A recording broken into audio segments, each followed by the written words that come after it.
নীতি আয়োগৰ উদ্যোগত national integration education development organisation এই সংস্থাটোৱে ভাৰতীয় সেনাৰ জৰিয়তে সেনাবাহিনীত নিযুক্তিৰ বাবে বিশেষকৈ সেনাবাহিনীৰ যি উচ্চস্তৰীয় বিষয়াৰ যি ছাৰ্ভিচ সেই ছাৰ্ভিচৰ কাৰণে তেওঁলোকে বিশেষ প্ৰশিক্ষণৰ ব্যৱস্থা কৰিছে। আমি নেশ্যনেল ডিফেন্স একাডেমীৰ কথা শুনিছোঁ, কিন্তু নেশ্যনেল ডিফেন্স একাডেমীত আসন পোৱাটো খুব সহজ কথা নহয়। তাৰ কাৰণে UPSCয়ে পৰীক্ষা পাতে আৰু সেই পৰীক্ষাত মূলতঃ সৈনিক স্কুলৰ ছাত্ৰ ছাত্ৰীহে তাত তেওঁলোকে ভাল ফলাফল কৰিব পাৰে, যিহেতু তেওঁলোকৰ এটা বিশেষ প্ৰশিক্ষণ থাকে।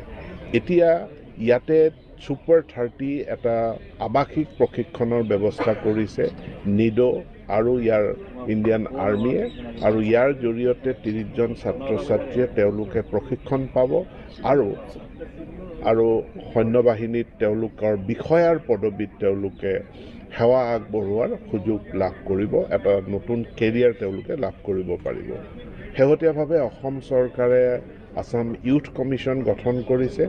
এনে সা সুবিধাসমূহ আমাৰ যুৱক যুৱতীসকলক দিয়াৰ কাৰণে অন্যান্য প্ৰতিযোগিতামূলক পৰীক্ষা JEE, NEET, তাৰোপৰি UPSC আৰু NDAত নামভৰ্তিৰ কাৰণে আজি মই ইয়াতে আহি খুব অভিভূত হৈছোঁ এই কাৰ্যসূচীত, আৰু মই ইয়াতে ঘোষণা কৰিব বিচাৰোঁ যে নীতি আয়োগৰ নিডোৰ লগত আমাৰ সম্পূৰ্ণ সহযোগিতা থাকিব।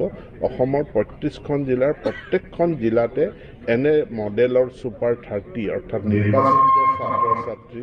নিৰ্বাচিত ছাত্ৰ ছাত্ৰীৰ কাৰণে বিশেষ প্ৰশিক্ষণৰ ব্যৱস্থা আমি কৰিম। ইয়াত আছাম ইউথ কমিশ্যনৰ উপৰি ইয়াত মুখ্যমন্ত্ৰীৰ বিশেষ পুঁজিৰ পৰা ইয়াত তামোলপুৰত পুঁজিৰ সাহায্য দিয়া হৈছে।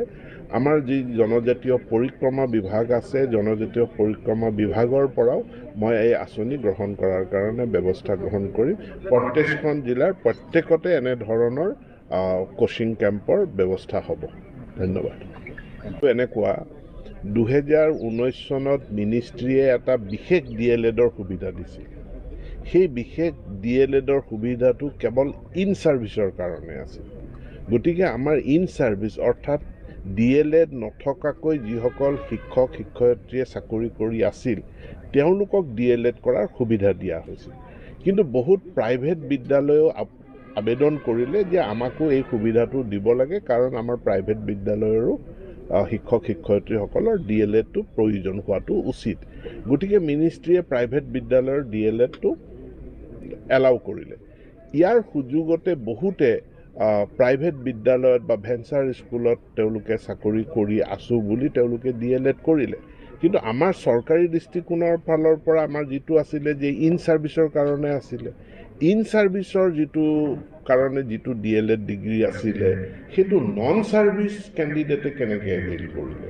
গতিকে যিসকল নন ছাৰ্ভিচে এভেইল কৰিলে তেওঁলোকক এইটো কোৰ্টে বাৰণ কৰিছে, আৰু কোৰ্টৰ ওপৰত আমি যাব নোৱাৰোঁ।